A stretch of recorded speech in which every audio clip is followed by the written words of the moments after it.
Continuing with Jordan Peterson's 12 Rules for Life. This is continuing with rule number 10, be precise in your speech. This is the third section of rule number 10, titled The World is Simple Only When It Behaves. It is very difficult to make sense of the interconnected chaos of reality just by looking at it. It's a very complicated act, requiring perhaps half our brains. Everything shifts and changes in the real world. Each hypothetically separate thing is made up of smaller hypothetically separate things and is simultaneously part of larger hypothetically separate things. The boundaries between the levels and between different things themselves at a given level are neither clear nor self-evident objectively. They must be established practically, pragmatically, and they retain their validity only under very narrow and specified conditions. The conscious illusion of complete and sufficient perception only sustains itself, for example, only remains sufficient for our purposes when everything goes according to plan. Under such circumstances, what we see is accurate enough so that there is no utility in looking further. To drive successfully, we don't have to understand or even perceive the complex machinery of our automobiles. The hidden complexities of our private cars only intrude our own consciousness when the machinery fails, or when we collide unexpectedly with something or something with us. Even in the case of mere mechanical failure, to say nothing of a serious accident, such intrusion is always felt, at least initially, as anxiety-provoking. That's a consequence of emergent uncertainty. So I'd say public transportation.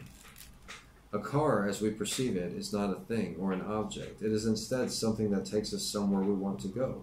It is only when it stops taking us and going, in fact, that we perceive it much at all.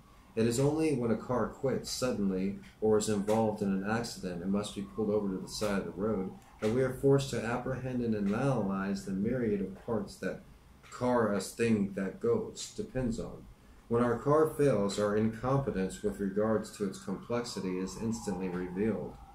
That has practical consequences. We don't get to go to where we are going, as well as physiological consequences. Our peace of mind disappears along with our functioning vehicle. We must generally turn to the experts who inhabit garages and workshops to restore both functionality to our vehicle and simplicity to our perceptions. That's mechanic as a psychologist. It is precisely then that we can understand, although we seldom deeply consider, the staggeringly low resolution quality of our vision and the inadequacy of our corresponding understanding. In a crisis when our thing no longer goes, we turn to those whose expertise far transcends ours to restore the match between our expecting desire and what actually happens. This all means that the failure of our car can also force us to confront the uncertainty of the broader social context, which is usually invisible to us, in which the machine and mechanic are mere parts. Betrayed by our car, we come up against all the things we don't know. It is time for a new vehicle. Did I err in my original purchase? Is the mechanic competent, honest, and reliable? Is the garage he works for trustworthy?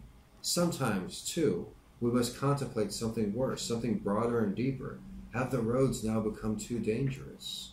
Have I become, or always been, too incompetent? Too scattered and inattentive? Too old? The limitations of our perceptions of things and selves manifest themselves when something we can usually depend on in our simplified world breaks down. Then the more complex world that was always there, invisible and conveniently ignored, makes its presence known. It is then that the walled garden we archetypically inhabit reveals the hidden but ever-present snakes. That was my version of a snake. That was from Jordan Peterson's 12 Rules for Life. That was from rule number 10, be precise in your speech. My name is Gregory Brandt, if you weren't aware. If you haven't already, hit the subscribe button and also check out my book. It's called Gonzo Education. Thanks for watching, and I hope you have a nice day. Actually, I don't really care, but hey, what else am I supposed to say?